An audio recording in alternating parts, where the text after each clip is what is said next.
Dear students, welcome to RMS education.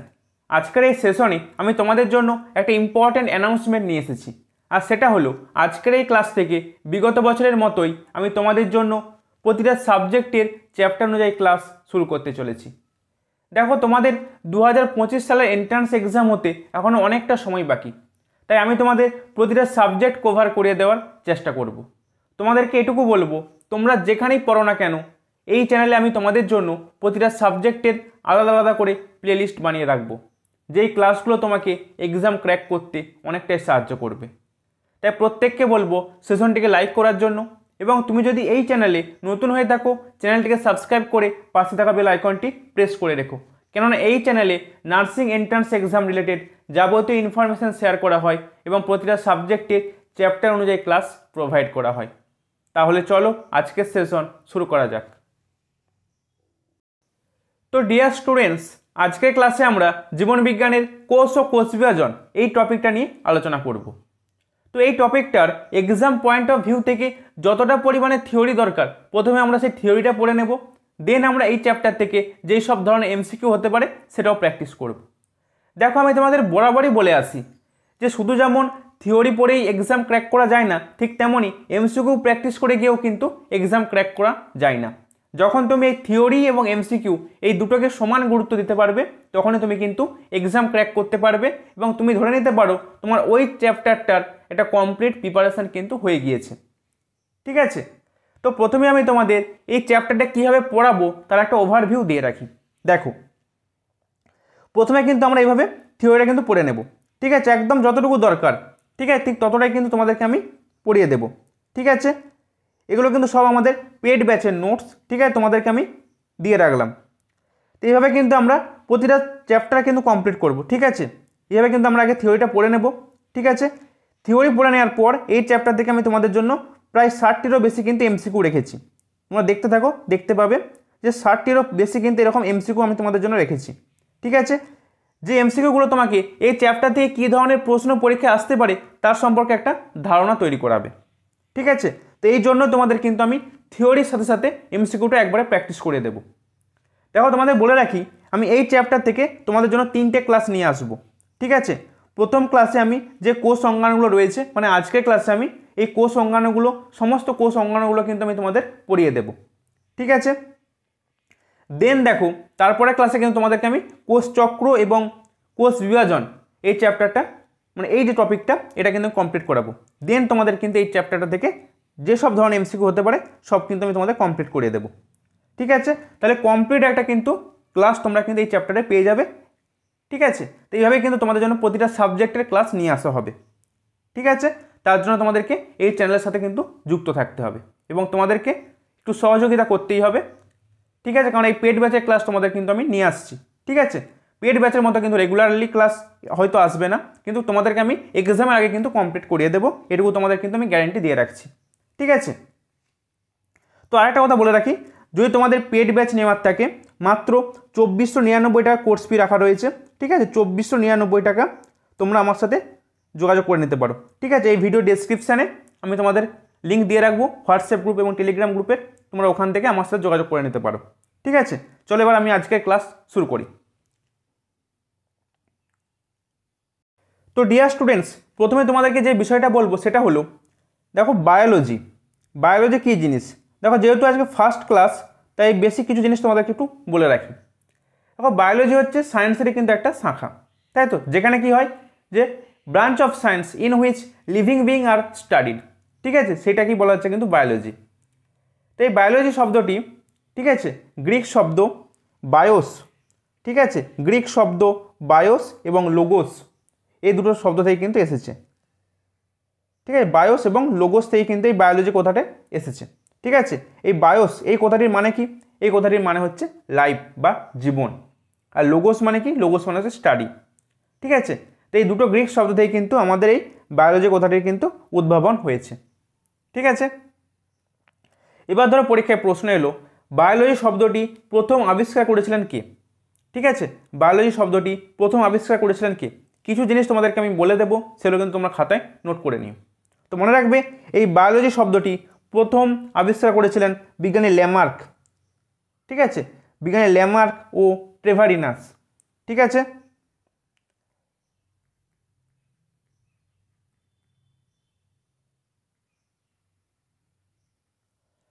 ঠিক আছে। তো এবার আমি চলে আসছি সরাসরি আমাদের টপিকে। দেখো, তো আমাদের টপিক কি? আমাদের টপিক হচ্ছে কোষ ও কোষ বিভাজন। ঠিক আছে, মানে আমরা আজকে পড়বো কিন্তু এই কোষ নিয়ে। ঠিক আছে, তো দেখো, কোষ কি জিনিস? কোষ হচ্ছে জীবদের গঠনগত ও কার্যগত একক। ঠিক আছে, জীবদের গঠনগত ও কার্যগত একক কিন্তু আমরা কোষ বলি। ঠিক আছে, কোষ বা সেল বলি। এবার দেখো, বিজ্ঞানের যে শাখায় এই কোষ নিয়ে আলোচনা করা হয় বা কোষ নিয়ে পড়াশোনা করা হয় তাকে কি বলা হয়? সাইটোলজি। এটা কিন্তু ইম্পর্টেন্ট একটা। ঠিক আছে, তাহলে কি বললাম? যে বিজ্ঞানের যে শাখায় কোষ নিয়ে আলোচনা করা হয় তাকে আমরা কি বলবো? সাইটোলজি। ঠিক আছে, এরকম কিন্তু বিজ্ঞানের প্রচুর শাখা রয়েছে। ঠিক আছে, সেগুলো নিয়েও তোমাদের কিন্তু আমি একটা ক্লাস করিয়ে দেবো। ঠিক আছে, বিজ্ঞানের যে সমস্ত শাখা রয়েছে সে সমস্ত কিছু নিয়ে আলাদা করে করিয়ে দেবো, যেখানে শুধুমাত্র ইম্পর্টেন্ট শাখাগুলোই কিন্তু থাকবে। ঠিক আছে, আমরা বইয়েতে প্রচুর পাই, কিন্তু অত কি দরকার আমাদের জন্য? দরকার নেই। যেগুলো দরকার সেগুলো নিয়েই তোমাদের কিন্তু আমি আলাদা একটা ক্লাস দিয়ে দেবো। এবার দেখো, তাহলে আমরা কোষ তো পড়লাম, কোষ কাকে বলেও পড়লাম। তো এবার যদি পরীক্ষায় প্রশ্ন আসে যে কোষতত্ত্ব, তো কোষতত্ত্ব যাওয়ার আগে তোমাদের আরেকটা জিনিস বলে রাখি, সেটা হচ্ছে কোষ বিদ্যার জনক কাকে বলা হয়, মানে ফাদার অফ সাইটোলজি।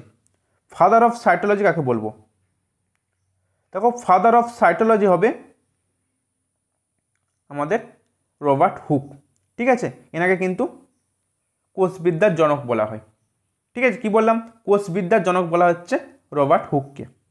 ঠিক আছে, স্টেপ বাই স্টেপ যাব। দেখো, এবার দেখো, এই রবার্ট হুক, ঠিক আছে, রবার্ট হুক এনাকে তো বলা হচ্ছে কোষবিদ্যার জনক। তো মনে রাখবে, ইনি কিন্তু প্রথম কোষ আবিষ্কার করেছিলেন। ঠিক আছে, ইনি কিন্তু প্রথম কোষ আবিষ্কার করেছিলেন। তাহলে পরীক্ষায় যদি প্রশ্ন আসে প্রথম কোষ আবিষ্কার কে করেছিলেন, তোমার অ্যান্সার কী হবে? বিজ্ঞানী রবার্ট হুক। কিন্তু মনে রাখবে তোমরা, ইনি যে কোষটা আবিষ্কার করেছিলেন সেটা কিন্তু মৃত কোষ। ঠিক, সেটা কিন্তু মৃত কোষ আবিষ্কার করেছিলেন। ঠিক আছে, কোয়ার্ক সেকশন থেকে আবিষ্কার করেছিলেন, কিন্তু মৃত কোষ আবিষ্কার করেছিলেন বিজ্ঞানী রবার্ট হুক। ক্লিয়ার? এরপরে যে বিষয়টা আমরা জানবো সেটা হচ্ছে, তাহলে মৃত কোষ আবিষ্কার করেছিলেন রবার্ট হুক। ঠিক আছে, যদি পরীক্ষায় প্রশ্ন আসে প্রথম কোষকে আবিষ্কার করেছিলেন, ঠিক আছে, যদি মৃত বা জীবন্ত কিছু উল্লেখ করা না থাকে, যদি কোনো কিছু মেনশন না করা থাকে, তখন তুমি কিন্তু অ্যান্সার কিন্তু এক কথায় কিন্তু রবার্ট হুককে করবে। ঠিক আছে, যদি পরীক্ষায় মেনশন করে দেয় প্রথম জীবন্ত কোষকে আবিষ্কার করেছিলেন, প্রথম জীবন্ত কোষকে আবিষ্কার করেছিলেন, তখন তুমি অ্যান্সার করবে বিজ্ঞানী অ্যান্টন ভন লিউয়েনহক। ঠিক আছে, তখন তুমি অ্যান্সার করবে বিজ্ঞানী অ্যান্টন ভন লিউয়েনহক, যিনি কিন্তু জীবন্ত কোষ আবিষ্কার করেছিলেন। এটা কিন্তু মাথায় রাখবে, এই জায়গাটা কিন্তু কেউ গোলাবে না, আমি কিন্তু খুব আস্তে আস্তে তোমাদের পড়াচ্ছি। ঠিক আছে, যদি পরীক্ষায় প্রশ্ন আসে প্রথম কোষকে আবিষ্কার করেছিলেন, তখন রবার্ট হুক। আর তোমাকে অ্যান্টন ভন লিউয়েনহক যখন অ্যান্সার হবে তখন কিন্তু প্রশ্নে মেনশন করে দেবেই এই জীবন্ত কথাটা। ঠিক আছে, এই জীবন্ত কথাটা কিন্তু মেনশন করবেই। ঠিক আছে, তো জীবন্ত কথা মেনশন করলে তুমি অ্যান্টন ভন লিউয়েনহক করবে, না হলে প্রথম কোষ আবিষ্কার করেছিলেন বললে তুমি কিন্তু রবার্ট হুককে অ্যান্সার করবে। ঠিক আছে, বোঝাতে পারলাম প্রত্যেককে? ঠিক আছে, তো এবার দেখো, এই যে অ্যান্টন ভন লিউয়েনহক, ইনি কিন্তু ব্যাকটেরিয়া, প্রোটোজোয়া, মানুষের বিভিন্ন রক্তকণিকা, শুক্রাণু পর্যবেক্ষণ এসব কিন্তু করেছিলেন, এবং মাছের লোহিত রক্তকণিকাতে নিউক্লিয়াসটা কিন্তু লক্ষ্য করেছিলেন এই অ্যান্টন ভন লিউয়েনহক। তো এইসব কিছু দরকার নেই, জাস্ট জেনে রাখো। ঠিক আছে, এবার দেখো, এবার তোমাদেরকে আমি এই জায়গাগুলোতে কিন্তু পরীক্ষায় খুব প্রশ্ন দেয়, দেখে নাও। তো জুম করছি। ঠিক আছে, দেখো, যদি পরীক্ষায় প্রশ্ন আসে যে স্মলেস্ট সেল মানে ক্ষুদ্রতম কোষ কোনটা, ক্ষুদ্রতম কোষ কোনটা, ঠিক আছে, তখন কি অ্যান্সার করবে? মাইক্রোপ্লাজমা। ঠিক আছে, মাইক্রোপ্লাজমা গ্যালিসেপ্টিকাম। ঠিক আছে, তোমরা অ্যান্সার করে মাইক্রোপ্লাজমা, তোমাদের পরীক্ষায় কিন্তু মাইক্রোপ্লাজমা অ্যান্সার অপশান থাকবে। ঠিক আছে, তাহলে ক্ষুদ্রতম কোষ কি পেলাম? মাইক্রোপ্লাজমা। এবার যদি পরীক্ষায় প্রশ্ন আসে largest animal cell, largest animal cell মানে, লার্জেস্ট অ্যানিম্যাল সেল মানে হচ্ছে বৃহত্তম প্রাণীকোষ। এটা হচ্ছে বৃহত্তম প্রাণীকোষ, বৃহত্তম প্রাণীকোষ। ঠিক আছে, বৃহত্তম প্রাণীকোষ বললে কি হবে? এগ অফ অস্ট্রিচ মানে হচ্ছে উট পাখির ডিম। কি বললাম? এগ অফ অস্ট্রিচ মানে হচ্ছে উট পাখির ডিম। ঠিক আছে, এটা হলো লার্জেস্ট অ্যানিম্যাল সেল মানে বৃহত্তম প্রাণীকোষ। নেক্সট দেখো রয়েছে লংগেস্ট হিউম্যান সেল। লংগেস্ট মানে মানব দেহের দীর্ঘতম কোষ, আমি বাংলায় লিখে দিচ্ছি। ঠিক আছে, মানব দেহের দীর্ঘতম কোষ, মানব দেহের দীর্ঘতম কোষ। ঠিক আছে, তখন কি বলবে? তখন বলবে নার্ভ সেল মানে হচ্ছে স্নায়ু কোষ। কি বলবো? নার্ভ সেল বা স্নায়ু কোষ। অনেক সময় কিন্তু পরীক্ষার অপশানে কিন্তু নিউরনও থাকতে পারে। ঠিক আছে, অনেক সময় কিন্তু নিউরনও থাকতে পারে, এটা বলে রাখলাম। ঠিক আছে, তো নার্ভ সেল বা স্নায়ু কোষটাই হচ্ছে কিন্তু মানব দেহের দীর্ঘতম কোষ। ঠিক আছে, ক্লিয়ার এত অবধি প্রত্যেকের? এবার দেখো, এবার রয়েছে smallest human sell. Smallest human sell মানে মানব দেহের ক্ষুদ্রতম কোষ, মানব দেহের ক্ষুদ্রতম কোষ। তখন কি অ্যান্সার হবে? মনে রাখবে স্পার্ম সেল মানে শুক্রাণু, অথবা প্লেটলেট মানে হচ্ছে অণুচক্রিকা। কি বললাম? প্লেটলেট মানে হচ্ছে অণুচক্রিকা, আর স্পার্ম সেল মানে হচ্ছে শুক্রাণু। ঠিক আছে, এটা হচ্ছে মানব দেহের ক্ষুদ্রতম কোষ। ঠিক আছে, স্মলেস্ট হিউম্যান সেল। ঠিক আছে, এবার যদি বলে লার্জেস্ট হিউম্যান সেল মানে মানব দেহের বৃহত্তম কোষ, দেখো এটা পেয়েছিলাম কিন্তু লংগেস্ট, মানবদের লংগেস্ট পেয়েছিলাম নার্ভ সেল, এটা এবার দেখো লার্জেস্ট, এটা হচ্ছে বৃহত্তম কোষ যদি বলে মানব দেহের কিন্তু আবার। ঠিক আছে, মানব দেহের বৃহত্তম কোষ বলে কি হবে? ফিমেল এগ মানে হচ্ছে ডিম্বাণু। ঠিক আছে, এটা হচ্ছে মানব দেহের বৃহত্তম কোষ। ক্লিয়ার প্রত্যেকের? তো এই কটা জিনিস কিন্তু আমাদের খুব ভালো করে মনে রাখতে হবে। ঠিক আছে, চলো নেক্সট প্রশ্নে। নেক্সট দেখো, নেক্সট রয়েছে কিন্তু আমাদের কোষতত্ত্ব। কি বললাম? নেক্সট রয়েছে কিন্তু আমাদের কোষতত্ত্ব। দেখে নাও এখান থেকে কি কি প্রশ্ন আসতে পারে। তো প্রথমেই তোমাদের বলে রাখি এই কোষতত্ত্ব। ঠিক আছে, কোষতত্ত্বে কি বলা হয়েছিল? কোষতত্ত্বে বলা হয়েছিল যে প্রতিটি সজীব দেহকোষই কিন্তু মানে প্রতিটি সজীব দেহই কিন্তু কোষ দিয়ে তৈরি। ঠিক আছে, এবং কোষই হলো জীবদেহের গঠনগত কার্যগত একক। ঠিক আছে, এটা কিন্তু কোষতত্ত্ব বা সেল থিওরি যাই বলো না কেন। ঠিক আছে, সেল থিওরি কিন্তু এটাই বলা হয়েছিল যে প্রতিটা সজীব দেহই কিন্তু কোষ দিয়ে তৈরি, প্রতিটা সজীব দেহই কিন্তু কোষ দিয়ে তৈরি, এবং কোষই হলো জীবদেহের গঠনগত ও কার্যগত একক। ক্লিয়ার? এবং এই যে কোষতত্ত্ব এটা কে প্রবর্তন করেছিলেন? মনে রাখবে এটা প্রবর্তন করেছিলেন কিন্তু বিজ্ঞানী স্লেইডেনওয়ান। বিজ্ঞানী স্লেইডেনওয়ান কিন্তু এটা প্রবর্তন করেছিলেন 1839 সালে। কত সালে বললাম? 1839 সালে। সালটা ইম্পর্টেন্ট নয়। ঠিক আছে, 1839 সালে কিন্তু বিজ্ঞানী স্লেইডেনওয়ান কিন্তু এই কোষতত্ত্ব প্রবর্তন করেছিলেন। তারাই বলেছিলেন প্রতিটি সজীব দেহই কোষ দিয়ে তৈরি এবং কোষ ছিল জীবদের গঠনগত কার্যগত একক। ঠিক আছে, এবার একটা জিনিস মনে রাখবে, পরীক্ষায় প্রশ্ন আসে যেটা হচ্ছে আধুনিক কোষতত্ত্ব মানে modern cell theory. Modern cell theory এটাকে প্রবর্তন করেছিলেন, এটা পরীক্ষায় প্রশ্ন আসে। ঠিক আছে, আধুনিক কোষতত্ত্ব। ঠিক আছে, তো এই জায়গাটা কিন্তু অনেকে গুলিয়ে ফেলো। যদি কোষতত্ত্ব বলে যে কোষতত্ত্ব কোন বিজ্ঞানী প্রবর্তন করেছিলেন, তখন অ্যান্সার হয়ে যাবে স্লেইডেনওয়ান। যদি এই আধুনিক কথাটা উল্লেখ করে দেয়, তখন কিন্তু আর স্লেইডেনওয়ান কিন্তু অ্যান্সার হবে না, তখন অ্যান্সার হয়ে যাবে কিন্তু বিজ্ঞানী রুডলফ ভিরকৌ। ঠিক আছে, এই বিজ্ঞানী কিন্তু আধুনিক কোষতত্ত্ব প্রবর্তন করেছিলেন। মনে থাকবে প্রত্যেকের? খুব আস্তে আস্তে তোমাদেরকে আমি পড়াচ্ছি, আশা করি প্রত্যেকের কিন্তু প্রতিটা বিষয় কিন্তু মাথায় ঢুকে যাওয়ার কথা। খুব মনোযোগ সহকারে যদি তুমি শুনে থাকো, না হলে কিন্তু সম্ভব নয়। ঠিক আছে, আমি তোমাদের আস্তে আস্তে পড়ে যাতে করে এই ক্লাসটাই তোমাদের কিন্তু পুরো পড়াটা কমপ্লিট হয়ে যায়। এবার দেখো এই কোষতত্ত্বের ব্যতিক্রম রয়েছে। কোষতত্ত্বের একটা ব্যতিক্রম রয়েছে। কীরকম ব্যতিক্রম? এই যে কোষতত্ত্বটা আমি দিলাম, এটা কিন্তু একজন মানে না। কে মানে না? এটা ভাইরাস মানে না। এই কোষতত্ত্ব কিন্তু ভাইরাস কিন্তু মেনে চলে না। ঠিক আছে, তাহলে এবার যদি পরীক্ষায় প্রশ্ন আসে, আচ্ছা ভাইরাস কেন কোষতত্ত্ব মেনে চলে না, যে 4টে অপশান দিয়ে দেয় পরীক্ষাতে, তখন তুমি কি অ্যান্সার করবে? মনে রাখবে ভাইরাসের দেহে কিন্তু কোনো রকম কোষ থাকে না, মানে কোনো কোষ দিয়ে কিন্তু ভাইরাস গঠিত হয় না।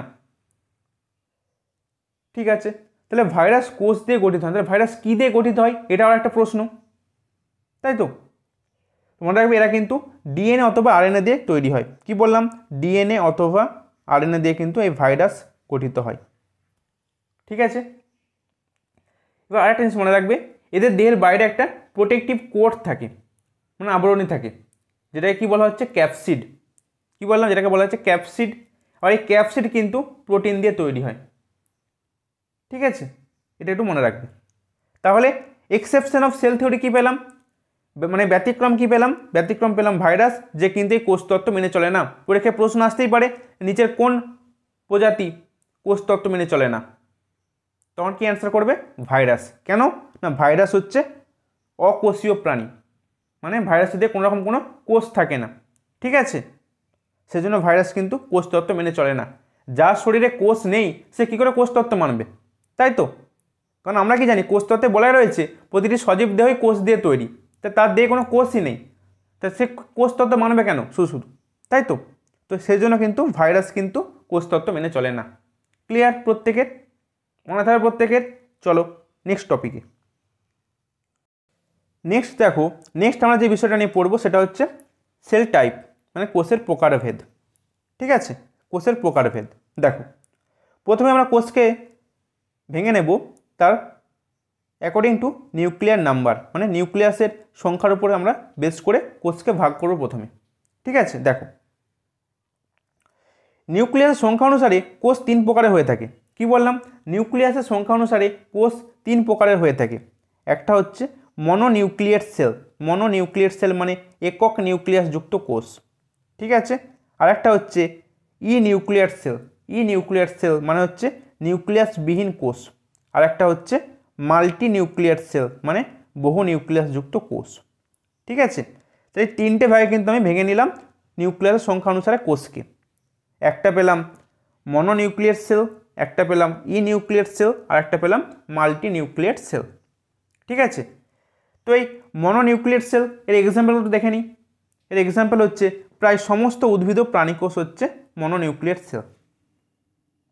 ঠিক আছে, এবার যদি ই নিউক্লিয়ার সেল বলি, মানে নিউক্লিয়াসবিহীন কোষ, এটা উদ্ভিদ কোষ হচ্ছে ফ্লোয়েম কোলা সিগন্যাল কোষ, এবং প্রাণী কোষ হচ্ছে স্তন্যপায়ী পরিণত আরবিসি। ঠিক আছে, দেখো স্তন্যপায়ী প্রাণীর পরিণত আরবিসিতে কিন্তু কোনো রকম কোনো নিউক্লিয়াস থাকে না, ব্যতিক্রম আবার হচ্ছে উট। কেন না, উটের আরবিসিতে আবার নিউক্লিয়াস থাকে, এটা কিন্তু মাথায় রাখবে। এর আরবিসিতে কিন্তু নিউক্লিয়াস থাকে, নিউক্লিয়াস থাকে, যেটা আমাদের স্তন্যপায়ী প্রাণীর পরিণত আরবিসিতে কিন্তু নিউক্লিয়াস থাকে না, ব্যতিক্রম কিন্তু উট। কেন, উটের থাকে আরবিসিতে, আরবিসি নিউক্লিয়াস, নিউক্লিয়াস থাকে। ঠিক আছে,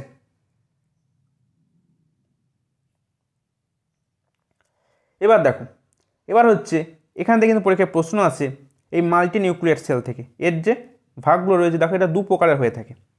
ঠিক আছে, একটা হচ্ছে সিনোসাইট আর একটা হচ্ছে সিনসিটিয়াম। সিনোসাইট হচ্ছে এই বহু নিউক্লিয়াস যুক্ত উদ্ভিদ কোষ, আর সিনসিটিয়াম হচ্ছে বহু নিউক্লিয়াস যুক্ত প্রাণী কোষ। মনে রাখবে কিন্তু বহু নিউক্লিয়াস কিন্তু এগুলোতে। ঠিক আছে, এক্সাম্পল কি, এক্সাম্পল দেখে নাও। উদ্ভিদ কোষে হচ্ছে ভাউকেরিয়া, আর প্রাণী কোষে এক্সাম্পল হচ্ছে অপালিনা প্যারামেসিয়াম। এক্সাম্পলগুলো দেখে কিন্তু পরীক্ষায় প্রশ্ন আসে। ঠিক আছে, বোঝা গেল প্রত্যেকের। এবার আমরা দেখে নেব নিউক্লিয়াসের গঠন অনুসারে কোষের ভাগ। একটু আগে আমরা কি পড়লাম, নিউক্লিয়াসের সংখ্যা অনুসারে পড়লাম। এবার আমরা কোষকে ভাগবো, মানে কোষকে ভেঙে নেব নিউক্লিয়াসের গঠন অনুসারে। সেখানে আমরা 2 প্রকারের কোষ পাবো, একটা হচ্ছে ইউক্যারিওটিক কোষ আর একটা হচ্ছে প্রোক্যারিওটিক কোষ। ঠিক আছে, কি বললাম, একটা পাবো ইউক্যারিওটিক কোষ আর একটা পাবো প্রোক্যারিওটিক কোষ। ঠিক আছে, তো তার আগে এই ইউক্যারিওটিক কোষ এবং প্রোক্যারিওটিক কোষ তোমাদেরকে বলার আগে তোমাদেরকে আমি 3টে বিষয় একটু বলে রাখি। ঠিক আছে, এগুলো তোমরা নোট করে নাও। পরে যদি প্রশ্ন আসে যে কিছু এককোষী প্রাণীর নাম বলো। ঠিক আছে, তো কিছু এককোষী মানে ইউনিসেলুলার অর্গানিজম কী কী রয়েছে একটু দেখে নাও, একটু এক্সাম্পলগুলো দেখে নাও, নোট করে নাও প্রত্যেকে। মানে এককোষী, এটা মানে হচ্ছে এককোষী, একেবারে সব কমপ্লিট করে দিয়ে যায়। মনে রাখবে অ্যামিবা, অ্যামিবা, ক্ল্যামাইডোমোনাস, এরা সব কিন্তু এককোষী, পরীক্ষায় প্রশ্ন আসতে পারে, এই জন্য একবারে তোমাদেরকে আমি বলে দিয়ে চলে গেলাম। প্যারামেসিয়াম,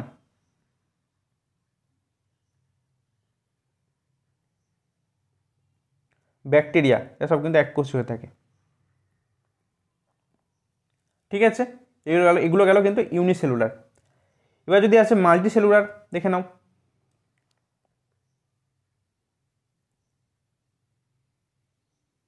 মানে বহুকোষী।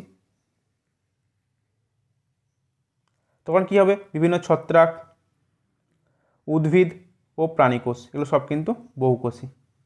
ঠিক আছে, এগুলো হচ্ছে বহুকোষী।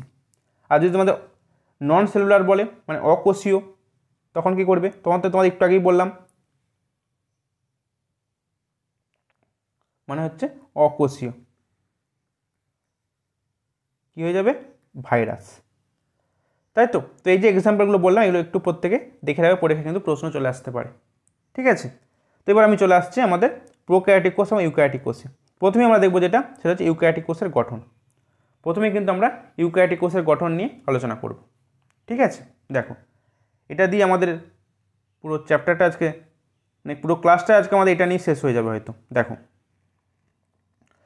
প্রথমে আমরা ইউক্যারিওটিক সেলকে তিনটে ভাগে ভেঙে নিচ্ছি। একটা হচ্ছে প্রোটোপ্লাজম, প্লাজমা মেমব্রেন, ঠিক আছে, বা সেল মেমব্রেন, আর একটা হচ্ছে সেল ওয়াল। তো এই প্রোটোপ্লাজম এটা আবার দুটো ভাগে বিভক্ত, একটা হচ্ছে সাইটোপ্লাজম আর একটা হচ্ছে নিউক্লিয়াস। ঠিক আছে, এই সাইটোপ্লাজমে তিনটে ভাগ, একটা হচ্ছে সাইটোসল, সেল অর্গানেল এবং সেল ইনক্লুশন। আর নিউক্লিয়াসের ভাগ কি, nuclear membrane, nuclear reticulum, nucleoplasm এবং নিউক্লিওলাস। আচ্ছা, একটু তোমাদের আমি জুম করে দিই। ঠিক আছে, আশা করি এরপর তোমাদের ক্লিয়ার দেখতে সুবিধা হবে।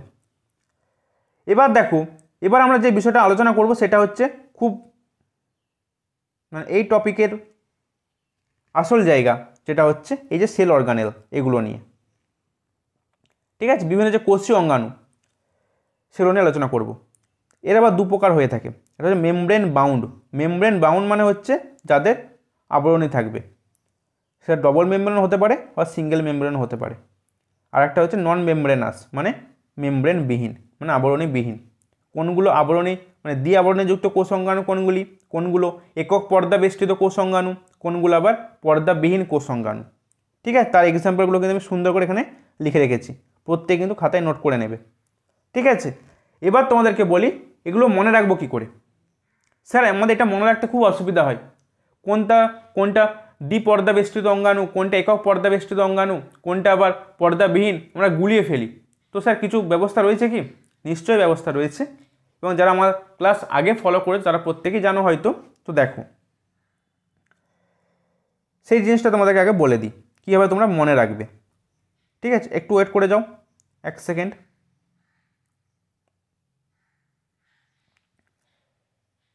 এখানে নিশ্চয়ই রাখা আছে, 1 সেকেন্ড ওয়েট করো প্রত্যেকে। এই জায়গাটা দেখো, তোমাদের জন্য একটা আমি শর্ট ট্রিক্স দেখেছি, যে কোনগুলো ডাবল মেমব্রেন সেল অর্গানেল, কোনগুলো, এখানে একটু স্পেলিং মিস্টেক আছে, সিঙ্গেল মেমব্রেন, আর কোনগুলো হচ্ছে মেমব্রেন লেস। ঠিক আছে, তো দেখো, আমরা যদি মনে রাখি MNOP, ঠিক আছে, যেখানে M ফর হচ্ছে মাইটোকন্ড্রিয়া, N ফর নিউক্লিয়াস এবং P ফর হচ্ছে প্লাস্টিড, সেগুলো সবগুলো কিন্তু ডবল মেমব্রেন। ঠিক আছে, মানে দ্বিপর্দা বেষ্টিত। ঠিক আছে, ডবল মেমব্রেন সেল অর্গানেল হচ্ছে মাইটোকন্ড্রিয়া, নিউক্লিয়াস এবং প্লাস্টিড। আর সিঙ্গেল মেমব্রেন কোনগুলো হবে? সিঙ্গেল মেমব্রেন হয়ে যাবে GERL। ঠিক আছে, যেখানে G হচ্ছে গলগি বডি, ER মানে হচ্ছে এন্ডোপ্লাজমিক রেটিকুলাম এবং L মানে হচ্ছে লাইসোজোম। এগুলো সব কিন্তু একক পর্দা বেষ্টিত, সবগুলো কিন্তু একক পর্দা। ঠিক আছে, সিঙ্গেল মেমব্রেন। আর যদি মেমব্রেন লেস বলে, মানে পর্দাবিহীন যদি আমরা মনে রাখতে হয়, কি করে মনে রাখবো? তার ট্রিক্স হচ্ছে RI, যেখানে RI মানে হচ্ছে রাইবোজোম আর CE মানে হচ্ছে সেন্ট্রোজোম।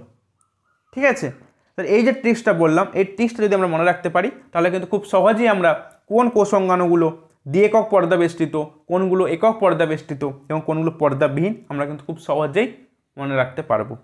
ক্লিয়ার? তো এইটা তোমাদেরকে বলবো আমি খাতায় একটু নোট ডাউন করে নেওয়ার জন্য। ঠিক আছে, তাহলে দেখো আর কিন্তু তোমাদের গুলিয়ে যাওয়ার জায়গা থাকবে না, এবং তোমাদের যদি এই প্রবলেমটা সলভ হয়ে যায় প্রত্যেকে কিন্তু কমেন্ট করে জানাতে কিন্তু ভুলবে না। ঠিক আছে, তো এবার আমরা ইউক্যারিওটিক কোষের প্রতিটা পার্টকে কিন্তু আমরা আলাদা আলাদা করে কিন্তু পড়ব। দেখো প্রথম পার্ট রয়েছে কিন্তু আমাদের কোষ প্রাচীর বা সেল ওয়াল। ঠিক আছে, খুব ইম্পর্টেন্ট কিন্তু এই জায়গাগুলো প্রত্যেকে কিন্তু ভালো করে শুনবে। দেখো এটা প্রেজেন্ট অনলি কিন্তু প্ল্যান্ট সেল, এটা প্রেজেন্ট অনলি কিন্তু প্ল্যান্ট সেল, মানে এটা শুধুমাত্র কিন্তু উদ্ভিদ কোষেই থাকে। ঠিক আছে, মনে থাকে প্রত্যেকে যে কোষ প্রাচীর শুধুমাত্র কিন্তু প্ল্যান্ট সেলে থাকে, অ্যানিম্যাল সেলে কিন্তু কোষ প্রাচীর থাকে না। ঠিক আছে, তো দেখে নাও উদ্ভিদ কোষের কোষ পর্দার বাইরে, আবার দেখো উদ্ভিদ কোষে কিন্তু কোষ প্রাচীরও থাকে, কোষ পর্দাও থাকে।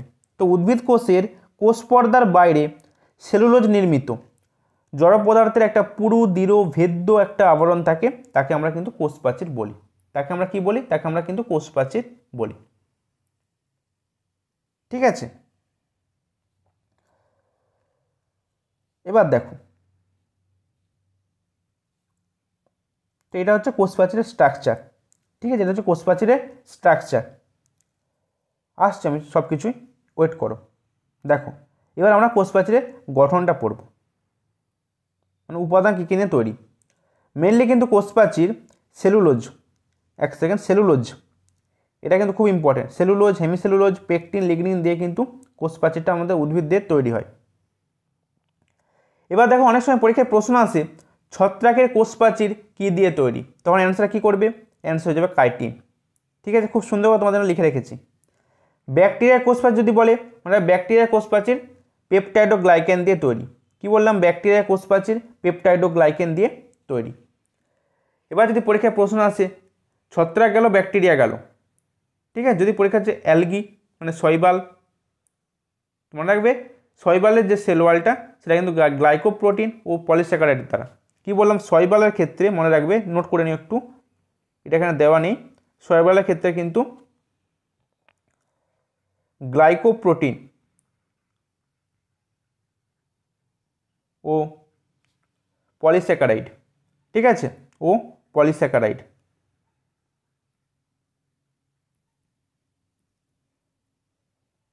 দিয়ে তৈরি কিন্তু শৈবালের কোষ প্রাচীর। ঠিক আছে, মনে থাকে প্রত্যেকে কিন্তু নোট করে নিও। এবার দেখো এখানে এই কোষ প্রাচীরে প্লাজমোডেসমাটা থাকে। প্লাজমোডেসমাটা এই জায়গাটা দেখো, এই জায়গাটা লক্ষ্য করছো প্রত্যেকে, এই জায়গাটা এই যে এইখানটা প্লাজমোডেসমাটা। তো এই প্লাজমোডেসমাটা এর কাজটা কি রয়েছে কেন? মনে রাখবে এর কাজটা হচ্ছে পাশাপাশি কোষগুলির মধ্যে সাইটোপ্লাজমের সংযোগ স্থাপন করে। ঠিক আছে, এবং কোষগুচ্ছের মধ্যে দৃঢ়তা কিন্তু বৃদ্ধি করে, এবং এক কোষ থেকে পার্শ্ববর্তী কোষে জল, খাদ্য, হরমোন এইসব রাসায়নিক পদার্থ কিন্তু সরবরাহ করে। মানে এই একটা কোষ এবং এর পাশে তার একটা কোষ থাকে, তো এই মাধ্যমে কিন্তু একটা কোষ থেকে খাদ্য, পুষ্টি এসবগুলো কিন্তু অপর কোষে কিন্তু সরবরাহিত হচ্ছে। ঠিক আছে, এটার জন্য কিন্তু প্লাজমোডেসমাটা রয়েছে, এবং পরীক্ষায় প্রশ্ন আসে প্লাজমোডেসমাটা কোথায় উপস্থিত থাকে। ঠিক আছে, তার জন্য তোমাদেরকে এই জায়গাটা বলে দিলাম যে প্লাজমোডেসমাটা কিন্তু কোষ প্রাচীরে উপস্থিত থাকে। ঠিক আছে, এটা কিন্তু মাথায় রাখবে। তো এবার আমরা দেখে নেব কোষ প্রাচীরের কাজ কি। কোষ প্রাচীরের কাজটা কি না, এটা কিন্তু কি করছে? It provides shape and rigidity of cell, মানে কোষের আকৃতি এবং দৃঢ়তা এটা প্রদান করছে কিন্তু কোষ প্রাচীর। ঠিক আছে, it provides shape and rigidity of cell, এবং উদ্ভিদ দিয়ে কী করছে? রোগ জীবাণু প্রবেশে বাধাদান করছে। উদ্ভিদ দিয়ে রোগ জীবাণু প্রবেশ করতে বাধাদান করছে। ঠিক আছে, এবং আরেকটা জিনিস মনে রাখবে যে এটা কিন্তু প্লাজমোলাইসিসেও সাহায্য করে। ঠিক আছে, এই জিনিসগুলো একটু মনে রাখবে। ঠিক আছে, এরপর দেখো, এরপর যে বিষয়টা তোমাদেরকে বলবো সেটা হচ্ছে কোষ পর্দা। কি বললাম? সেটাই হচ্ছে কোষ পর্দা, বা এর আরেকটা নাম রয়েছে। কি নাম বলো তো? এর আরেকটা নাম রয়েছে প্লাজমা মেমব্রেন। ঠিক আছে, কি বললাম? এর আরেকটা নাম রয়েছে প্লাজমা মেমব্রেন। ঠিক আছে, এটা একটু মনে রাখবে। তো দেখো, তো বিজ্ঞানী নাগেলি এবং ক্র্যামার এরা কিন্তু প্রথম পর্যবেক্ষণ করেন কোষ পর্দা সম্পর্কে এবং বিজ্ঞানী প্লোই কিন্তু নামকরণ করেন। ঠিক আছে, তো এই কোষ পর্দা কীরকম হয়ে থাকে, এটা কিন্তু থিন হয়, ঠিক আছে, খুব থিন হয়, ইলাস্টিক মানে স্থিতিস্থাপক হয় এবং সিলেক্টিভলি পারমিয়াবল মানে নির্বাচনমূলক ভেদ্য প্রকৃতির হয়ে থাকে এবং এটা কিন্তু ডাবল লেয়ার মেমব্রেন, এটা কিন্তু ডাবল লেয়ার মেমব্রেন। দেখতে পাচ্ছ এটা হচ্ছে কোষ পর্দা এবং দেখো কোষ পর্দার বাইরে দেখো কিন্তু কোষ, একটু জুম করছি তোমার দেখতে সুবিধা হবে, দেখো এই দেখো কিন্তু সেল মেমব্রেন, ঠিক আছে, এটা হচ্ছে সেল মেমব্রেন, ঠিক আছে, এবং এরপরেই দেখো কোষ প্রাচীর, দেখো সেল ওয়াল, ঠিক আছে, মানে সেল মেমব্রেনের বাইরের স্তর কিন্তু সেল ওয়াল বা কোষ প্রাচীর। ক্লিয়ার? এবার দেখো, এবার আমরা দেখে নেব এই যে কোষ পর্দা, এই কোষ পর্দার কাজ কি না, এই কোষ পর্দার কাজ হচ্ছে এটা ব্যাপন এবং অবিস্তারণ প্রক্রিয়াকে ত্বরান্বিত করে, ঠিক আছে, এটা হচ্ছে কোষ পর্দার কাজ। ক্লিয়ার? এবার দেখো এই কোষ পর্দা সংক্রান্ত কিছু মডেল রয়েছে, ঠিক আছে, সেই মডেলগুলো কোন বিজ্ঞানী আবিষ্কার করেছে একটু দেখে নাও। মডেলগুলো সম্পর্কে ডিটেলসে পড়ার দরকার নেই, শুধু কোন বিজ্ঞানী সেগুলো আবিষ্কার করেছে একটু দেখে নাও। ঠিক আছে, একটা রয়েছে রবার্টসনের, বিজ্ঞানী রবার্টসন আবিষ্কার করেছিলেন একক পর্দা মডেল বা ইউনিট মেমব্রেন, এটা মেট্রেন নয়, একটু টাইপিং মিস্টেক হয়েছে, ইউনিট মেমব্রেন মডেল বা প্রোটিন লিপিড প্রোটিন মডেল বা পিএলপি মডেল বলা হয়ে থাকে। ঠিক আছে, বিজ্ঞানী ওভারটনও কিন্তু একটা মডেল আবিষ্কার করেছিলেন, ঠিক আছে, কোষ পর্দা গঠন সংক্রান্ত। এবং খুব ইম্পর্টেন্ট যেটা হচ্ছে সিঙ্গার ও নিকলসনের ফ্লুইড মোজাইক মডেল, বিজ্ঞানী সিঙ্গার ও নিকলসনের ফ্লুইড মোজাইক মডেল। ঠিক আছে, পিএলপি মডেল যদি পরীক্ষায় প্রশ্ন কে আবিষ্কার করেছিলেন বলে বিজ্ঞানী রবার্টসন। ঠিক আছে, বিজ্ঞানী রবার্টসন পিএলপি মডেল মানে প্রোটিন লিপিড প্রোটিন মডেল আবিষ্কার করেছিলেন বা একক পর্দা মডেল বা ইউনিট মেমব্রেন মডেল আবিষ্কার করেছিলেন কে, বিজ্ঞানী রবার্টসন। আর যদি বলি বিজ্ঞানী সিঙ্গার ও নিকলসন কি আবিষ্কার করেছিলেন কোষ পর্দা গঠন সংক্রান্ত, তরল মোজাইক মডেল বা ফ্লুইড মোজাইক মডেল। ঠিক আছে, মনে থাকবে প্রত্যেকের। চলো নেক্সট প্রশ্নে। এবার দেখো এই কোষ পর্দার যে ভেদ্যতা পড়লাম তো, যে এটা কোষ পর্দা কী হয়ে থাকে, সিলেক্টিভলি পারমিয়াবল মানে নির্বাচনমূলক ভেদ্য প্রকৃতি। তো এখানে বিভিন্ন প্রকারের যে কোষ পর্দা হয়ে থাকে সেগুলো একটু দেখে নিই। দেখো প্রথমে হচ্ছে অভেদ্য কোষ পর্দা, যে কোষ পর্দার মাধ্যমে গ্যাসীয় অণু ছাড়া কোনো কঠিন বা তরল পদার্থের অণু চলাচল করতে পারে না। ঠিক আছে, যেমন কি কয়েক প্রকার মাছের অনিষিক্ত ডিম্বাণুর কোষ পর্দা এক্সাম্পল অভেদ্য কোষ পর্দা। নেক্সট দেখো অর্ধভেদ্য কোষ পর্দা, যেসব পর্দার মাধ্যমে কেবলমাত্র দ্রাবক অণু চলাচল করতে পারে কিন্তু দ্রাবও পারে না, সেটা হচ্ছে অর্ধভেদ্য কোষ পর্দা। মানে এক্সাম্পল কি ডিমের যে আবরণ, মাছের পটকা, এগুলো কিন্তু সব অর্ধভেদ্য কোষ পর্দা। ঠিক আছে, নেক্সট দেখো প্রভেদক ভেদ্য পর্দা বা পছন্দ মাফিক ভেদ্য পর্দা মানে selectively or differently permeable cell membrane. মানে এখানে কি বলছে, অল্প পরিমাণে দ্রাব্য অণু চলাচল করতে পারে বা পছন্দমাফিক আয়ন বা ক্ষুদ্র অণু চলাচল ঘটে, যেমন সজীব কোষের কোষ পর্দা পছন্দ মাফিক কিন্তু সিলেক্টিভলি পারমিয়াবল, যেটা তোমাদেরকে আমি বলেছিলাম যে কোষ পর্দা হয়ে থাকে সিলেক্টিভলি পারমিয়াবল মানে প্রভেদক ভেদ্য পর্দা। ঠিক আছে, এবার দেখো কোষ পর্দার মাধ্যমে আবার পরিবহনও হয়ে থাকে, নিষ্ক্রিয় পরিবহন ঘটে আবার সক্রিয় পরিবহন ঘটে। ঠিক আছে, তো এবার আমরা যে বিষয়টা দেখবো সেটা হচ্ছে এই এন্ডোসাইটোসিস, এই জায়গাটা। ঠিক আছে, দেখো এন্ডোসাইটোসিস এটা দু প্রকারের হয়ে থাকে, একটা হচ্ছে পিনোসাইটোসিস আর একটা হচ্ছে ফ্যাগোসাইটোসিস। কি বললাম, একটা হচ্ছে পিনোসাইটোসিস, একটা হচ্ছে ফ্যাগোসাইটোসিস। তো পিনোসাইটোসিস হচ্ছে যে পদ্ধতিতে কোষ পর্দার মাধ্যমে তরল বস্তু কোষে গৃহীত হয় তাকে আমরা বলি পিনোসাইটোসিস বা সেল ড্রিঙ্কিং। ঠিক আছে, সেল ড্রিঙ্কিং। আরেকটা হচ্ছে কোষ পর্দা কর্তৃক কঠিন বস্তু মানে খাদ্য কণা বিভিন্ন জীবাণু গৃহীত হচ্ছে, তাকে আমরা বলছি ফ্যাগোসাইটোসিস। ঠিক আছে, তো অ্যামিবার দেহে কিন্তু পিনোসাইটোসিসও দেখা যায় এবং ফ্যাগোসাইটোসিসও কিন্তু দেখা যায়, এছাড়া শ্বেত রক্তকণিকায় দেখা যায়। ঠিক আছে, তো এগুলো একটু মনে রাখবে। আর এক্সোসাইটোসিস কি না, কোনো কোষ থেকে যখন কোনো পদার্থ যেমন উৎসেচক, হরমোন এগুলো নিঃসৃত হয়ে কোষের বাইরে আসে তখন তাকে বলা হচ্ছে কিন্তু এক্সোসাইটোসিস। তাহলে কী গেল, এন্ডোসাইটোসিস এবং এক্সোসাইটোসিস। ঠিক আছে, তো এবার আমরা চলে আসছি সরাসরি কিন্তু মাইটোকন্ড্রিয়াতে। ঠিক আছে, এবার সরাসরি আমরা কিন্তু যে কোষ অঙ্গগুলো রয়েছে সেই কোষ অঙ্গাণুগুলো সম্পর্কে কিন্তু আমরা সরাসরি কিন্তু পড়ে নেব। ঠিক আছে, তো দেখো প্রথমে রয়েছে কিন্তু আমাদের মাইটোকন্ড্রিয়া। তো মাইটোকন্ড্রিয়া থেকে প্রথম যে বিষয়টা বলবো সেটা হলো এটা কে আবিষ্কার করেছিলেন? এটা আবিষ্কার করেছিলেন মনে রাখবে বিজ্ঞানী অল্টম্যান। মাইটোকন্ড্রিয়া আবিষ্কার করেছিলেন বিজ্ঞানী অল্টম্যান। ঠিক আছে, যেগুলো এক্সট্রা ইনফরমেশান দেবো সেগুলো কিন্তু প্রত্যেকে নোট করবে। ঠিক আছে, মাইটোকন্ড্রিয়া আবিষ্কার করেছিলেন বিজ্ঞানী অল্টম্যান। ঠিক আছে, এটা দেখতে কীরকম হয়ে থাকে? দণ্ডাকার বা গোলাকার টাইপের হয়ে থাকে এবং মনে রাখবে এটা কিন্তু ডাবল লেয়ার। এটা কি বললাম? এটা ডবল লেয়ার, তাই তো, এটা ডবল লেয়ার। এবার দেখো এই যে ভিতরে মাইটোকন্ড্রিয়ার ভিতরে যে তরল পদার্থ থাকে সেটাকে কিন্তু বলা হচ্ছে ম্যাট্রিক্স। ঠিক, সেটাকে বলা হচ্ছে ম্যাট্রিক্স বা ধাত্র। ঠিক আছে, এর দুটো প্রকোষ্ঠ থাকে, একটা হচ্ছে বহিঃপ্রকোষ্ঠ, একটা হচ্ছে অন্তঃপ্রকোষ্ঠ। ঠিক আছে, তো দুটো প্রকোষ্ঠের মাঝের অংশকে বলা হচ্ছে কিন্তু পেরিমাইটোকন্ড্রিয়াল পেস। ঠিক আছে, পেরিমাইটোকন্ড্রিয়াল পেস বলা হয়ে থাকে। এবার এখান থেকে পরীক্ষা যে প্রশ্নটা আসছে সেটা হচ্ছে ক্রিস্টি। পরীক্ষায় প্রশ্ন আসে অনেক সময়, ক্রিস্টি কোথায় থাকে? মনে রাখবে ক্রিস্টি কিন্তু ইনার চেম্বারে থাকে, ইনার মেমব্রেনে কিন্তু ক্রিস্টি থাকে।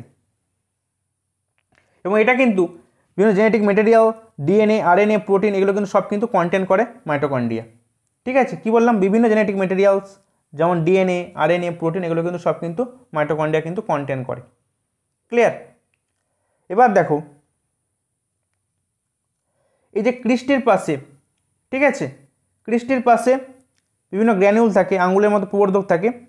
ঠিক আছে, এগুলো তো ক্রিস্টি বলা হচ্ছে। এই যে দেখো এই যে আঙুলের মতো প্রবর্ধকগুলো, এগুলো সব কিন্তু ক্রিস্টি। ঠিক আছে, এবার surrounding cristae granules present call oxysome. ঠিক আছে, অক্সিজোম বলা হচ্ছে। ঠিক আছে, এই মাইটোকন্ড্রিয়ার দেখো মাইটোকন্ড্রিয়ার যে অন্তঃপর্দাটা, এই ইনার মেমব্রেনটাই তো ভাঁজ হয়ে ক্রিস্টি তৈরি হয়েছে। তো এখানে কিন্তু এই অক্সিজোম কিন্তু উপস্থিত থাকছে। ঠিক আছে, অক্সিজোম দানা কিন্তু এখানে কিন্তু উপস্থিত থাকছে। ঠিক আছে, এবার দেখো, এবার আমরা দেখে নেব মাইটোকন্ড্রিয়ার কাজগুলো। ঠিক আছে, মাইটোকন্ড্রিয়ার কাজগুলো তোমাদের একটু বলে রাখি, একটু দেখে নাও প্রত্যেকে।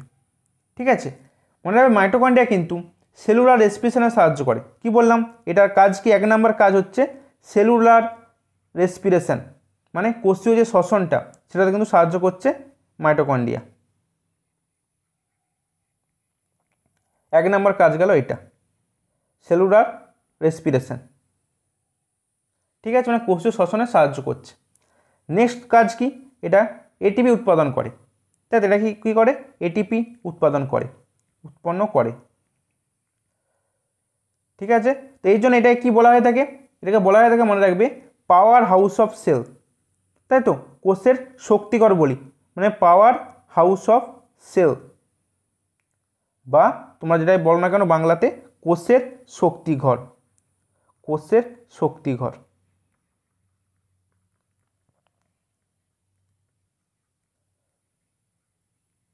ঠিক আছে, তাহলে আমরা কি মাইটোকন্ড্রিয়া কি বলি? কোষের শক্তিঘর, তাই তো। এবার দেখো দুটো কাজ গেল। 3 নম্বর কাজ কি? মাইটোকন্ড্রিয়া কিন্তু ইনভলভ থাকে সেল ডিভিশনে। ঠিক আছে, এবং গ্রোথে অ্যাজ ওয়েল অ্যাজ সেল ডেথেও কিন্তু মাইটোকন্ড্রিয়া ইনভলভ থাকে। কি বললাম? যে মাইটোকন্ড্রিয়া ইনভলভ থাকে কিন্তু সেল ডিভিশনে। দেখে নাও 3 নম্বর কাজ হচ্ছে এটা কিন্তু কি করছে? এটা ইনভলভ করছে কোথায় কোথায় কোথায় ইনভলভ আছে? Involved in cell division. Cell ডিভিশনে ইনভলভ আছে, অ্যাজ ওয়েল অ্যাজ কি গ্রোথেও সাহায্য করছে, এবং এর সাথে সাথে কিন্তু সেল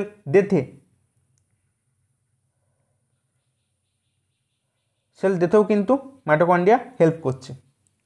ঠিক আছে, এছাড়া দেখো এর আরেকটা কাজ মনে রাখবে, এটা মাসেল কন্ট্রাকশন, নার্ভ ইম্পালস, এখানেও কিন্তু যে এনার্জি প্রয়োজন হয় সেটা কিন্তু মাইটোকন্ড্রিয়া সরবরাহ করে। কি বললাম?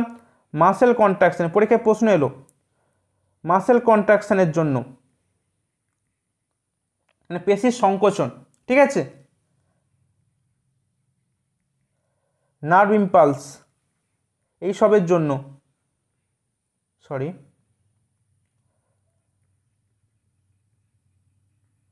ইম্পালসের জন্য যে শক্তির প্রয়োজন হয় সেটাকে সরবরাহ করে, কোন কোষ অঙ্গাণু সরবরাহ করে? তখনও কিন্তু অ্যান্সার হয়ে যাবে মাইটোকন্ড্রিয়া। ঠিক আছে, তো এইসব কাজগুলো কিন্তু একটু মনে রাখবে যেগুলো বললাম। আশা করি প্রত্যেকে নোট করে নিয়েছো খাতায়। তো আরেকটা জিনিস মনে রাখবে এখান থেকে, যে মেমব্রেনলেস মাইটোকন্ড্রিয়া, মাইটোকন্ড্রিয়া তো বললাম ডবল মেমব্রেন হয়ে থাকে, তো অনেক সময় মেমব্রেনলেস মাইটোকন্ড্রিয়া থাকে, সেটাকে বলা হয় কিন্তু মেসোজোম। কি বললাম? মেসোজোম। ঠিক আছে, মনে থাকে প্রত্যেকের। তো এটা গেল মাইটোকন্ড্রিয়া। তো মাইটোকন্ড্রিয়া থেকে যেই সব ইনফরমেশনগুলো দিলাম এগুলো ভালো করে মনে রাখো, এর বাইরে পরীক্ষায় কিন্তু প্রশ্ন আসার কোনো জায়গাই নেই। ঠিক আছে, আজকে কিন্তু আমি তোমাদেরকে এই কোষ সংজ্ঞানগুলো কিন্তু কমপ্লিট করাবো। ঠিক আছে, এই ধরনের নোট কিন্তু আমাদের প্রতিটা সাবজেক্টের কিন্তু আমাদের পেড ব্যাচে দেওয়া হয়। ঠিক আছে, এবং ওখানে তোমাদের রেগুলার ক্লাস করাবে, এবং তোমাদেরকে বলে রাখি প্রতিটা সাবজেক্টে কিন্তু আলাদা আলাদা টিচার রয়েছেন।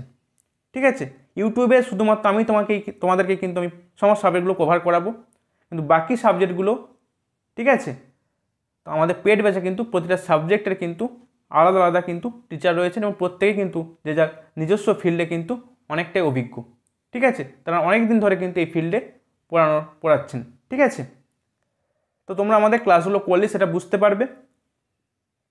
ঠিক আছে, তোমরা যদি ডেমো ক্লাস করতে চাও তার জন্য তোমরা আমাকে এই নাম্বারেতে হোয়াটসঅ্যাপ করবে যে স্যার আমি ডেমো ক্লাস দেখতে চাই। ঠিক আছে, এছাড়াও ব্যাচ সম্পর্কে কোনো ডিটেলস জানার থাকলে তোমরা আমাকে কিন্তু এই নাম্বারে কল করে নিতে পারো বা হোয়াটসঅ্যাপ যা খুশি করতে পারো। ঠিক আছে, এছাড়াও আমি কিন্তু এই ভিডিও ডেসক্রিপশানে আমাদের টেলিগ্রাম গ্রুপ এবং হোয়াটসঅ্যাপ গ্রুপের লিঙ্ক দিয়ে রাখবো, তোমরা কিন্তু জয়েন হয়ে যাবে। এবং টেলিগ্রাম গ্রুপে তোমাদের বলে রাখি, ঠিক আছে, এখন এই মুহূর্তে প্র্যাকটিস করানো হচ্ছে না, এক্সামের আগে কিন্তু ফ্রিতেই কিন্তু, ঠিক আছে, ফ্রিতেই কিন্তু তোমাদেরকে কুইজ প্র্যাকটিস করানো হবে কিন্তু চ্যাপ্টার ধরে ধরে। ঠিক আছে, এবং যে কোনো চাকরির ইনফরমেশান, যে কোনো সরকারি চাকরি ইনফরমেশান কিন্তু আমরা প্রোভাইড করে থাকি টেলিগ্রাম গ্রুপেতে। ঠিক আছে, তো সেইটা তোমাদের কিন্তু জয়েন হয়ে থাকা জরুরি আমার মনে হয়। তো এবার দেখো, এবার চলে আসে আমাদের নেক্সট কন্টেন্টে, সেটা হচ্ছে প্লাস্টিড। তো মনে রাখবে এই প্লাস্টিড কিন্তু শুধুমাত্র উদ্ভিদ কোষে দেখা যায়। তখন প্রথমেই লেখা রয়েছে এটা শুধুমাত্র কিন্তু উদ্ভিদ কোষে দেখা যায়। এছাড়া কয়েকটি এককোষী প্রোটোজোয়া যেমন ইউগ্লিনা ক্রাইসেমিবাদেও কিন্তু প্লাস্টিড থাকে। ঠিক আছে, এটা কিন্তু দ্বি-একক পর্দা বেষ্টিত, মানে ডাবল মেমব্রেন পর্দা বেষ্টিত কোষাঙ্গাণু। ক্লিয়ার? তো মনে রাখবে বিজ্ঞানী হেকেল সর্বপ্রথম কিন্তু এই নামটি প্রচলন করেন। ঠিক আছে, আর নামকরণ করেন কিন্তু, মানে বলতে পারো তোমরা হেকেল কিন্তু আবিষ্কার করেন প্লাস্টিড, নামকরণ করেন কিন্তু বিজ্ঞানী সিম্পার। এবং সিম্পারই কিন্তু প্লাস্টিডকে 3টে ভাগে ভাগ করেছেন, যেই ভাগগুলো কিন্তু খুব ইম্পর্টেন্ট। ঠিক আছে, রঞ্জকের ভিত্তিতে কিন্তু প্লাস্টিডকে 3টে ভাগে ভাগ করেছেন বিজ্ঞানী সিম্পার। প্রথম ভাগ হচ্ছে তোমাদের ক্লোরোপ্লাস্ট, যেটা কিন্তু খুব ইম্পর্টেন্ট, পরীক্ষায় কিন্তু প্রশ্ন আসে। ক্লোরোপ্লাস্ট যেটা কিন্তু সবুজ রঙের হয়ে থাকে। কি বললাম? এটা সবুজ রঙের হয়ে থাকে। তো এর অবস্থান কোথায়? পরীক্ষায় প্রশ্ন আসে। মনে রাখবে এই প্লাস্টিড উদ্ভিদের সবুজ অংশে থাকে। কোথায় থাকে বললাম? উদ্ভিদের সবুজ অঙ্গে থাকে কিন্তু এই প্লাস্টিড। তাহলে কী কী হতে পারে? সবুজ পাতা, ফুলের বৃতি। ঠিক আছে, এছাড়া দেখো গুলঞ্চ অর্কিডের মূলে, কচি কাণ্ডে ও শৈবালে কিন্তু ক্লোরোপ্লাস্ট থাকে। মানে তুমি বলতে পারো এই ক্লোরোপ্লাস্ট যেখানেই থাকে সেখানে কিন্তু সালোক সংশ্লেষ সম্পন্ন হয়। তাহলে সালোক সংশ্লেষ সম্পন্নকারী যদি যেসব অঙ্গাণুগুলো রয়েছে সেগুলো আমরা যদি জেনে থাকি, তা সেই সমস্ত জায়গায় কিন্তু ক্লোরোপ্লাস্ট রয়েছে। ক্লোরোপ্লাস্ট না থাকলে কিন্তু সালোক সংশ্লেষ করতে পারবে না। ঠিক আছে, তো বিভিন্ন সবুজ পাতা, ফুলের যে বৃত্তিগুলো রয়েছে, সবুজ অংশ থাকে, সেই বৃত্তিতেও কিন্তু সালোক সংশ্লেষ হয়ে থাকে এবং সেখানেও কিন্তু ক্লোরোপ্লাস্ট থাকছে। ক্লিয়ার? এবার ক্লোরোপ্লাস্টের স্ট্রাকচার অতটা ইম্পর্টেন্ট নয়। ঠিক আছে, তোমার জন্য রেখেছি, জাস্ট চোখ বুলিয়ে রেখো, অতটা ইম্পর্টেন্ট নয় স্ট্রাকচার। ঠিক আছে, শুধু মনে রাখবে যে সালোক সংশ্লেষের আলোক দশা হয় গ্রানাতে এবং অন্ধকার দশা হয়ে থাকে সম্পন্ন হয়ে থাকে স্ট্রমাতে। এটা একটু মনে রাখবে। ঠিক আছে, এরপর দেখো এর কাজটা কি বললাম, উদ্ভিদকে সবুজ রং প্রদান করে এবং সালোক সংশ্লেষে অংশগ্রহণ করে। এই জন্য ক্লোরোপ্লাস্টকে কোষের রান্নাঘর বলা হয় বা কিচেন অফ সেল বলা হয়। কি বললাম? এই ক্লোরোপ্লাস্টকে কিন্তু বলা হয়ে থাকে কিচেন অফ সেল। ঠিক আছে, এবার যে পরীক্ষায় প্রশ্ন আসে যে সুগার ফ্যাক্টরি অফ সেল কাকে বলে? সুগার ফ্যাক্টরি অফ সেল, তখনও কিন্তু অ্যান্সার হয়ে যাবে ক্লোরোপ্লাস্ট। এটা কিন্তু মাথায় রাখবে। কারণ এ গ্লুকোজ জাতীয় খাবার তৈরি করছে। ঠিক আছে, মনে থাকবে প্রত্যেকের। তাহলে কিচেন অফ সেল বা কোষের রান্নাঘর কাকে বলবো? আমরা ক্লোরোপ্লাস্টকে। এবার আসছি আমরা ক্রোমোপ্লাস্ট। ঠিক আছে, দেখো ক্রোমোপ্লাস্ট বলছে উদ্ভিদের সবুজ রঞ্জক ছাড়া অন্যান্য রঞ্জক পদার্থযুক্ত প্লাস্টিকদের ক্রোমোপ্লাস্ট বলে। মানে সবুজ বাদে বাকি রঞ্জকযুক্ত যে সমস্ত রয়েছে প্লাস্টিক তাদেরকে আমরা বলবো কিন্তু ক্রোমোপ্লাস্ট। ক্লিয়ার?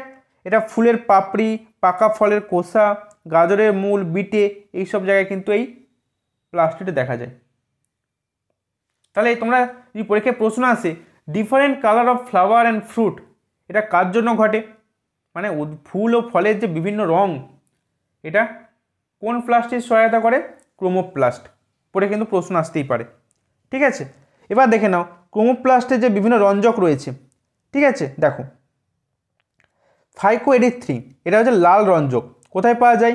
রোডোফাইসি গোত্রে শৈবালে পাওয়া যাচ্ছে ফাইকোএরিথ্রিন।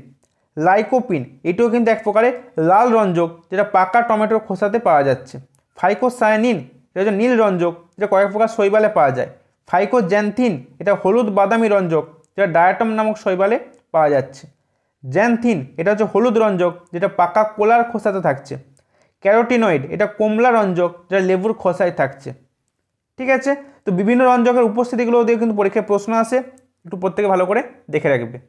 ঠিক আছে, নেক্সট দেখো ক্রোমোপ্লাস্টের যে প্রকারভেদ, রোডোপ্লাস্ট, ফিওপ্লাস্ট, জ্যান্থোপ্লাস্ট, ক্যারোটিনোপ্লাস্ট। রোডোপ্লাস্টে থাকছে ফাইকোএরিথ্রিন রঞ্জক, ফিওপ্লাস্টে ফাইকোজ্যান্থিন রঞ্জক, জ্যান্থোপ্লাস্টে থাকছে জ্যান্থিন রঞ্জক এবং ক্যারোটিনোপ্লাস্টে থাকছে ক্যারোটিনয়েড নামক কমলা রঞ্জক। ঠিক আছে, তো এই যে রঞ্জকগুলো এবং ক্রোমোপ্লাস্টের যে প্রকারভেদগুলো, এগুলো একটু প্রত্যেকে দেখে রাখবে। ক্লিয়ার? পরীক্ষা কিন্তু প্রশ্ন আসে এখান থেকে। তাহলে ক্রোমোপ্লাস্টের কাজ কী হবে বলো তো? তো ক্রোমোপ্লাস্টের কাজ হয়ে যাবে উদ্ভিদের বিভিন্ন অংশের বর্ণ গঠন ও ফুলের পরাগযোগে কিন্তু সাহায্য করাই হচ্ছে, এবং ফলের বিস্তার এইসবে কিন্তু সাহায্য করা কাজ হচ্ছে আমাদের ক্রোমোপ্লাস্টে। ঠিক আছে, মনে থাকবে প্রত্যেকের। চলো নেক্সট প্লাস্টিড। এই প্লাস্টিডটাতেও কিন্তু পরীক্ষায় খুব প্রশ্ন আসে, যেটা হচ্ছে লিউকোপ্লাস্ট। কি বললাম? যেটা হচ্ছে লিউকোপ্লাস্ট। তো মনে রাখবে ক্লোরোপ্লাস্ট পেলাম তো সবুজ রঙের প্লাস্টিড, ক্রোমোপ্লাস্ট পেলাম সবুজ বাদে বাকি যেসব রঞ্জকের রয়েছে সেসব সমস্ত রকমের প্লাস্টিড কিন্তু ক্রোমোপ্লাস্ট। আর এবার এটা পাচ্ছি বর্ণহীন প্লাস্টিড, সেটা হচ্ছে লিউকোপ্লাস্ট। মানে লিউকোপ্লাস্ট হচ্ছে বর্ণহীন, এর কোনো বর্ণ নেই। ক্লিয়ার? তাহলে যদি পরীক্ষায় প্রশ্ন আসে লিউকোপ্লাস্টের আমরা কোথায় দেখতে পাবো? সবগুলো আমরা অবস্থান দেখলাম, ক্লোরোপ্লাস্টের অবস্থান দেখলাম, ক্রোমোপ্লাস্টের অবস্থান দেখলাম, তা লিউকোপ্লাস্টের তো অবস্থান জানতে হবে। তো মনে রাখবে লিউকোপ্লাস্টের কি, মানে যেসব অংশে সূর্যালোক পৌঁছায় না সেই সব কোষেই কিন্তু এই আমাদের লিউকোপ্লাস্টিড থাকবে। মানে উদ্ভিদের মূলের কোষ বলতে পারো, বিভিন্ন মৃদগত কাণ্ড যেমন আলুতে থাকে। ঠিক আছে, এগুলো হচ্ছে এখানে লিউকোপ্লাস্ট থাকে। ক্লিয়ার? এবার দেখো তাহলে লিউকোপ্লাস্টের কাজটা কি? এর কাজটা দিয়ে কিন্তু পরীক্ষায় প্রশ্ন খুব আসে, যে এর কাজ হচ্ছে শর্করা, কার্বোহাইড্রেট ও ফ্যাট, ও মানে শর্করা বা কার্বোহাইড্রেট, ফ্যাট ও প্রোটিন জাতীয় খাদ্যকে সঞ্চয় করে রাখা। ঠিক আছে, বিভিন্ন প্রকারের খাদ্য সঞ্চয় করে রাখাটাই হচ্ছে কিন্তু এই লিউকোপ্লাস্টের কাজ। ক্লিয়ার? তো এই খাদ্য সঞ্চয়ের ভূমিকা অনুসারে আবার এই লিউকোপ্লাস্টকে ভাগ করা যায়, যেটা হচ্ছে 3 প্রকার হয়ে থাকে। একটা হচ্ছে অ্যামাইলোপ্লাস্ট। কি বললাম? একটা হচ্ছে অ্যামাইলোপ্লাস্ট, যেটা শর্করা বা শ্বেতসার জাতীয় খাদ্য সঞ্চিত করে। শর্করা বা শ্বেতসার বা কার্বোহাইড্রেট যাই বলো না কেন, এই জাতীয় খাবার যে সঞ্চিত করে তাকে বলা হচ্ছে অ্যামাইলোপ্লাস্ট। এগুলো কিন্তু মনে রাখবে, পরে কিন্তু প্রশ্ন আসে যে অ্যামাইলোপ্লাস্ট কোন জাতীয় খাবার সঞ্চয় করে থাকে, তখন তোমাকে কিন্তু অ্যান্সার চুজ করতে হবে শর্করা বা শ্বেতসার। নেক্সট দেখো অ্যালায়োপ্লাস্ট। অ্যালায়োপ্লাস্ট হচ্ছে ফ্যাট জাতীয় খাবার সঞ্চিত করে রাখে অ্যালায়োপ্লাস্ট। ক্লিয়ার? নেক্সট দেখো, নেক্সট হচ্ছে প্রোটিনোপ্লাস্ট। এরা হচ্ছে প্রোটিন জাতীয় খাবার সঞ্চয় করে রাখে। এর আরেকটা নাম রয়েছে যেটা হচ্ছে অ্যালিউরন প্লাস্ট, যেটা হচ্ছে অ্যালিউরন প্লাস্ট। ক্লিয়ার? তাহলে এই যে যেগুলো বললাম লিউকোপ্লাস্টের প্রকারভেদগুলো, অ্যামাইলোপ্লাস্ট, অ্যালায়োপ্লাস্ট, প্রোটিনোপ্লাস্ট বা অ্যালিউরন প্লাস্ট, তো এগুলো কোন জাতীয় খাবার সঞ্চয় করে রাখে কিন্তু পরীক্ষার জন্য খুব ইম্পর্টেন্ট জায়গা কিন্তু এটা। তো এই জায়গাগুলো কিন্তু প্রত্যেকে ভালো করে পড়বে। ঠিক আছে, আমি এক্সাম পয়েন্ট অফ ভিউ থেকে বারে বারে বলছি, যেটুকু দরকার সেটুকুই তোমাদের কিন্তু পড়াচ্ছি। ঠিক আছে, তো এইটুকুর মধ্যে তোমরা যেন আবার কনসাইজ করো না, ঠিক আছে। চলো নেক্সট টপিক হচ্ছে আমাদের গলগি বডি। এটা কিন্তু খুব ইম্পর্টেন্ট। দেখো, তো প্রথমেই আমরা যে বিষয়টা জানবো সেটা হচ্ছে গলগি বডি কে আবিষ্কার করেছিলেন? বিজ্ঞানী ক্যামিলিও গলগি প্রথম কিন্তু গলগি বডি আবিষ্কার করেছিলেন, বিজ্ঞানী ক্যামিলিও গলগি। তো এর অবস্থান কোথায়? প্রাণী কোষের সাইটোপ্লাজমে নিউক্লিয় পর্দার সন্নিকটে দলবদ্ধভাবে অবস্থান করে এবং উদ্ভিদ কোষ সাইটোপ্লাজমে এরা অবস্থান করে। মানে এই গলগি বডি কিন্তু প্রাণী কোষেও থাকছে, উদ্ভিদ কোষেও থাকছে, ঠিক আছে। এগুলো কেন দেখে রাখতে হচ্ছে?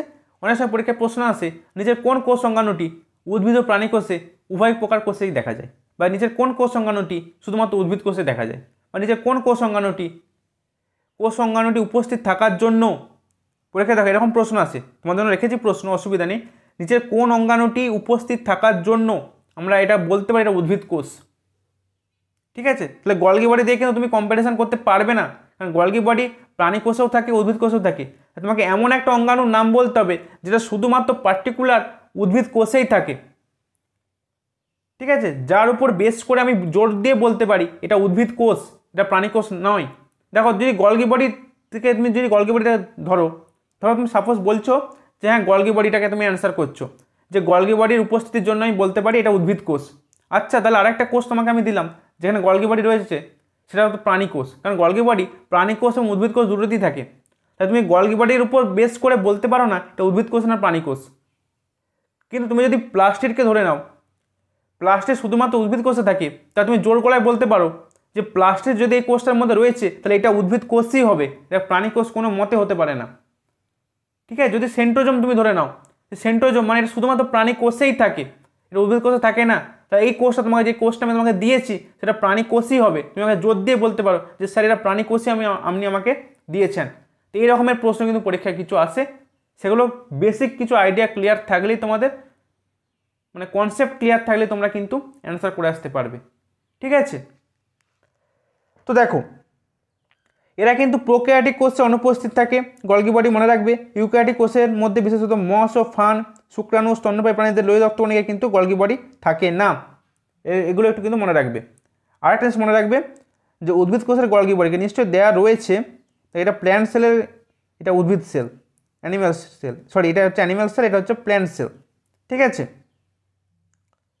হ্যাঁ লেখা রয়েছে, দেখো উদ্ভিদ কোষের গলগি বস্তুকে বলা হয়ে থাকে ডিকটিওজোম, যেমন প্রাণী কোষের গলগি বস্তু গলগি বডি বলা হচ্ছে, উদ্ভিদ কোষের গলগি বডি থাকছে সেটাকে বলা হচ্ছে ডিকটিওজোম।